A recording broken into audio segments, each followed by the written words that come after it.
ನಮಸ್ಕಾರ ವೀಕ್ಷಕರೇ, ನೀವು ನೋಡ್ತಾ ಇದ್ದೀರಾ ವಿಸ್ತಾರ ಬಿಸಿನೆಸ್ ಆ್ಯಂಡ್ ಪ್ರಾಪರ್ಟಿ. ನಾನು ಕೇಶವ ಪ್ರಸಾದ್. ವೀಕ್ಷಕರೇ, ಏನಾದರೂ ಬಿಸ್ನೆಸ್ ಮಾಡಿ ತುಂಬ ದುಡ್ಡು ಸಂಪಾದಿಸಬೇಕು, ಬಳಿಕ ಹಾಯಾಗಿ ಬೇಕಾದಕ್ಕೆಲ್ಲ ಖರ್ಚು ಮಾಡೋ ಸಾಮರ್ಥ್ಯವನ್ನು ಗಳಿಸಬೇಕು ಎಂಬುದು ಎಲ್ಲರ ಒಂದು ಕನಸು. ಅಷ್ಟಕ್ಕೆ ದೀಪಿಕಾ ಪಡುಕೋಣೆಯಿಂದ ಪ್ರಿಯಾಂಕಾ ಚೋಪ್ರಾ ತನಕ, ಸಚಿನ್ ತೆಂಡೂಲ್ಕರ್ ಅವರಿಂದ ವಿರಾಟ್ ಕೊಹ್ಲಿ ತನಕ ಅನೇಕ ಮಂದಿ ಸೆಲೆಬ್ರಿಟಿಗಳು ನಾನಾ ಬಿಸ್ನೆಸ್ಗಳಲ್ಲಿ ಇನ್ವೆಸ್ಟ್ ಮಾಡಿದ್ದಾರೆ. ಹೀಗೆ ಉದ್ಯಮಿಗಳಾಗಲು ಬಹಳಷ್ಟು ಮಂದಿ ಆಸಕ್ತಿ ತೋರಿಸ್ತಾ ಇದ್ದಾರೆ.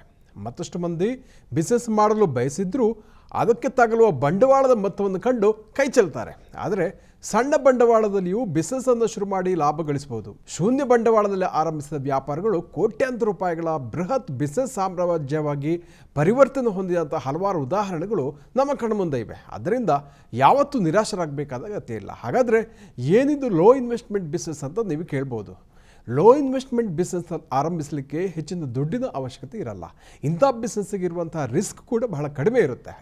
ಜೊತೆಗೆ ಭವಿಷ್ಯದಲ್ಲಿ ಅದನ್ನು ದೊಡ್ಡ ಮಟ್ಟಕ್ಕೆ ಕೊಂಡೊಯ್ಯಲು ಅನುಕೂಲ ಆಗುತ್ತೆ. ಹೀಗಿದ್ದರೂ ಕಡಿಮೆ ಬಂಡವಾಳದ ವ್ಯಾಪಾರವನ್ನು ನಡೆಸುವುದು ಅಷ್ಟು ಸುಲಭ ಅಲ್ಲ. ಇದಕ್ಕೆ ಸಾಕಷ್ಟು ಸಮಯವನ್ನು ನೀವು ಕೊಡಬೇಕಾಗುತ್ತೆ. ಪ್ರಯತ್ನ, ಪರಿಶ್ರಮ ಮತ್ತು ಕೌಶಲ್ಯಗಳನ್ನು ನಾವು ಅದಕ್ಕೆ ಬಯಸುತ್ತೆ. ಅದು ತಂತ್ರಜ್ಞಾನದ ನೆರವಿನಿಂದ ಇಂದು ಶೂನ್ಯ ಬಂಡವಾಳದಲ್ಲಿ ಬಿಸ್ನೆಸ್ ಮಾಡಿ ಲಕ್ಷಾಂತರ ಮಂದಿಗೆ ಅದನ್ನು ಮುಟ್ಟಿಸ್ಬೋದು. ಕೆಲವು ಬಿಸ್ನೆಸ್ಗಳಿಗೆ ಟೆಕ್ನಿಕಲ್ ಸ್ಕಿಲ್ಗಿಂತ ದೈಹಿಕ ಕೌಶಲ್ಯಗಳು ಬೇಕಾಗುತ್ತೆ. ಈಗ ಕಡಿಮೆ ಬಂಡವಾಳ ಬಯಸುವಂತಹ ಕೆಲವು ಬಿಸ್ನೆಸ್ ಪರಿಕಲ್ಪನೆ ಬಗ್ಗೆ ನೋಡೋಣ. ಕಂಟೆಂಟ್ ಕ್ರಿಯೇಷನ್ ಎನ್ನುವುದು ನಿಮ್ಮ ಸ್ವಂತ ಬಿಸ್ನೆಸ್ ಮಾಡುವ ಅವಕಾಶವನ್ನು ಹೇರಳವಾಗಿ ಸೃಷ್ಟಿಸಿದೆ. ಅತ್ಯಂತ ಕಡಿಮೆ ಇನ್ವೆಸ್ಟ್ಮೆಂಟ್ನಲ್ಲಿ ಈ ಬಿಸ್ನೆಸ್ಸನ್ನು ಶುರು ಮಾಡ್ಬೋದು. ಯಾರಾದರೂ ಒಂದು ಬಿಸ್ನೆಸ್ ಮಾಡ್ತಾ ಇದ್ದಾರೆ ಅಂತ ಇಟ್ಕೊಳ್ಳೋಣ. ಅದು ಸರ್ವಿಸ್ ಇರ್ಬೋದು ಅಥವಾ ಯಾವುದಾದ್ರೂ ಉತ್ಪನ್ನ ಇರ್ಬೋದು. ಅದನ್ನು ಮಾರಾಟ ಮಾಡಲಿಕ್ಕೆ ಬ್ರ್ಯಾಂಡಿಂಗ್ ಮಾಡಬೇಕಾಗುತ್ತೆ. ಅದಕ್ಕಾಗಿ ಸೇವೆ ಉತ್ಪನ್ನಗಳ ಬಗ್ಗೆ ಸಾಕಷ್ಟು ಬರೀಬೇಕಾಗುತ್ತೆ. ವಿಡಿಯೋ ಕಂಟೆಂಟ್ಗಳನ್ನು ಮಾಡಬೇಕಾಗುತ್ತೆ. ಸೋಷಿಯಲ್ ಮೀಡಿಯಾಗಳನ್ನು ಅಪ್ಲೋಡ್ ಮಾಡಬೇಕಾಗುತ್ತೆ. ಈ ರೀತಿಯ ಒಂದು ಪ್ರಚಾರ ವೈಖರಿಗಳಿಗೆ ಕಂಟೆಂಟ್ ಕ್ರಿಯೇಷನ್ ಬಹಳ ಮುಖ್ಯ ಆಗುತ್ತೆ. ಅದಕ್ಕಾಗಿ ಹಲವಾರು ಕಂಪನಿಗಳು ಕೂಡ ಅಗತ್ಯ ಇರುತ್ತೆ.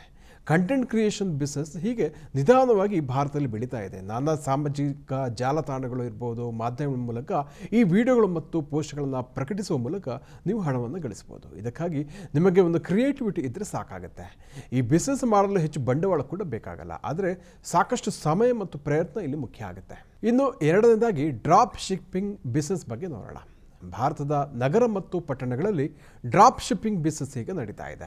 ಇದೊಂದು ಇ ಕಾಮರ್ಸ್ ಬಿಸ್ನೆಸ್ ಆಗಿದ್ದು, ಪ್ರಮುಖ ಇ ಕಾಮರ್ಸ್ ಕಂಪನಿಗಳು ಈ ಬಿಸ್ನೆಸ್ ಮಾಡೋರಿಗೆ ಆಫರ್ಗಳನ್ನು ನೀಡುತ್ತೆ.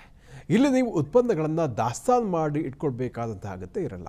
ಗ್ರಾಹಕರು ಆನ್ಲೈನ್ ಮೂಲಕ ಆರ್ಡರ್ ಮಾಡಿದ ಬಳಿಕ ಇ ಕಾಮರ್ಸ್ ಕಂಪನಿಗಳು ಅದನ್ನು ಡ್ರಾಪ್ ಶಿಪ್ಪಿಂಗ್ ಬಿಸ್ನೆಸ್ ಮಾಡೋರಿಗೆ ಕಳಿಸುತ್ತೆ. ಅಂಥ ಆರ್ಡರ್ಗಳನ್ನು ಸ್ವೀಕರಿಸಿ ಗ್ರಾಹಕರ ಮನೆ ಬಾಗಿಲಿಗೆ ಉತ್ಪನ್ನಗಳನ್ನು ತಲುಪಿಸುವಂಥದ್ದು ಮಾತ್ರ ಈ ಡ್ರಾಪ್ ಶಿಪ್ಪಿಂಗ್ ಬಿಸ್ನೆಸ್ ಮಾಡೋರ ಜವಾಬ್ದಾರಿ ಆಗಿರುತ್ತೆ. ಮೂರನೇದಾಗಿ ಆಟಿಕೆಗಳ ವ್ಯಾಪಾರ ಬಗ್ಗೆ ನೋಡೋಣ. ಮಕ್ಕಳಿಗೆ ಆಟಿಕೆಗಳಂದರೆ ಬಹಳ ಇಷ್ಟ. ಅದರಿಂದ ಬೊಂಬೆಗಳ ಮಾರಾಟ ಇಂದು ದೊಡ್ಡ ಉದ್ದಿಮೆಯಾಗಿ ಬೆಳೆದಿದೆ.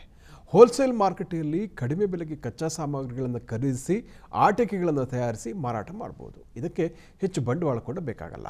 ನೀವು ಆಟಿಕೆಗಳನ್ನು ತಯಾರಿಸಿ ಟಾಯ್ಸ್ ಫ್ಯಾಕ್ಟ್ರಿ ಕೂಡ ಮಾರಾಟ ಮಾಡ್ಬೋದು. ಆಗ ಅದು B2B ಬಿಸ್ನೆಸ್ ಆಗುತ್ತೆ.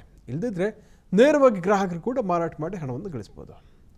ಟ್ರಾವೆಲ್ ಬಿಸ್ನೆಸ್ ಬಗ್ಗೆ ನೋಡೋಣ. ಭಾರತದಲ್ಲಿ ಇತ್ತೀಚಿನ ವರ್ಷಗಳಲ್ಲಿ ಪ್ರವಾಸೋದ್ಯಮ ಸಾಕಷ್ಟು ದೊಡ್ಡ ಮಟ್ಟದಲ್ಲಿ ಬೆಳೀತಾ ಇದೆ. ಇದು ಹೆಚ್ಚು ಉದ್ಯೋಗಗಳನ್ನು ಸೃಷ್ಟಿಸುವುದರಿಂದ ಬಜೆಟ್ನಲ್ಲೂ ಈ ಸಲ ಆದ್ಯತೆ ನೀಡಲಾಗಿದೆ. ಪ್ರವಾಸಿ ತಾಣಗಳು ಕ್ರಮೇಣ ಅಭಿವೃದ್ಧಿ ಆಗ್ತಾ ಇದೆ. ಜನರ ಆದಾಯದ ಮಟ್ಟ ಕೂಡ ಹೆಚ್ಚಿದಂತೆ ಪ್ರವಾಸಕ್ಕೂ ಸಮಯವಂತ ಹಣವನ್ನು ಖರ್ಚು ಮಾಡ್ತಾರೆ. ಹೀಗಾಗಿ ಕಡಿಮೆ ಬಂಡವಾಳದಲ್ಲಿ ಟ್ರಾವೆಲ್ ಬಿಸ್ನೆಸ್ಸನ್ನು ನೀವು ಆರಂಭಿಸಬಹುದು. ಈ ನಿಟ್ಟಿನಲ್ಲಿ ದೊಡ್ಡ ಟ್ರಾವೆಲ್ ಏಜೆನ್ಸಿಯನ್ನು ಸಂಪರ್ಕಿಸಿ ಹೋಟೆಲ್ಗಳ ಜೊತೆ ಕೂಡ ಒಪ್ಪಂದವನ್ನು ಮಾಡ್ಕೊಳ್ಬೋದು. ಗ್ರಾಹಕರನ್ನು ಆಕರ್ಷಿಸಬಲ್ಲ ಸಾಮರ್ಥ್ಯವನ್ನು ನೀವು ಗಳಿಸಿದರೆ ಟ್ರಾವೆಲ್ ಬಿಸ್ನೆಸ್ ನಿಮ್ಮ ಕೈ ಹಿಡಿಯುತ್ತೆ.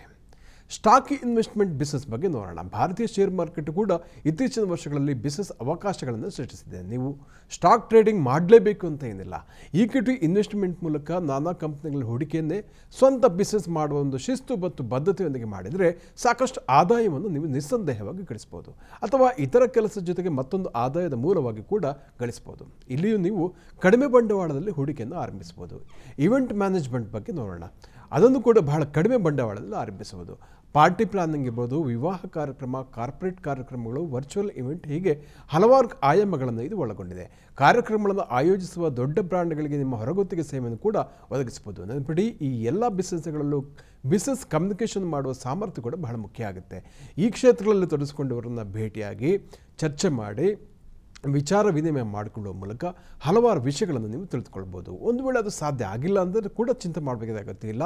ನಿಮ್ಮ ಸ್ವಂತ ಅನುಭವಗಳು ಕೌಶಲ್ಯಗಳನ್ನು ಕಲಿಸಿಕೊಡುತ್ತೆ. ವೀಕ್ಷಕರೇ, ಇಂತಹ ಮತ್ತಷ್ಟು ವಿಡಿಯೋಗಳಿಗೋಸ್ಕರ ವಿಸ್ತಾರ ಬಿಸ್ನೆಸ್ ಆ್ಯಂಡ್ ಪ್ರಾಪರ್ಟಿ ಯೂಟ್ಯೂಬ್ ಚಾನಲನ್ನು ವೀಕ್ಷಿಸಿ ಮತ್ತು ಸಬ್ಸ್ಕ್ರೈಬ್ ಮಾಡಿ ಅಂತ ಈ ಮೂಲಕ ನಾನು ಕೇಳ್ಕೊಳ್ತಾ ಇದ್ದೀನಿ. ವಂದನೆಗಳು. ಅನುಕ್ಷಣದ ಸುದ್ದಿಗಳಿಗಾಗಿ ವಿಸ್ತಾರ ನ್ಯೂಸ್ ಯೂಟ್ಯೂಬ್ ಚಾನೆಲ್ ಸಬ್ಸ್ಕ್ರೈಬ್ ಮಾಡಿ. ಹೊಸ ಸುದ್ದಿಗಳ ನೋಟಿಫಿಕೇಶನ್ಗಾಗಿ ಬೆಲ್ ಐಕಾನ್ ಕ್ಲಿಕ್ ಮಾಡಿ. ಲೇಟೆಸ್ಟ್ ಅಪ್ಡೇಟ್ಸ್ಗಾಗಿ www.vistaranews.com ವೆಬ್ಸೈಟ್ಗೆ ವಿಸಿಟ್ ಮಾಡಿ. ಅಂಗೈಯಲ್ಲೇ ಜಗತ್ತಿನ ಸುದ್ದಿ ತಿಳಿಯಲು ವಿಸ್ತಾರ ನ್ಯೂಸ್ ಕನ್ನಡ ಆಪ್ ಡೌನ್ಲೋಡ್ ಮಾಡಿ.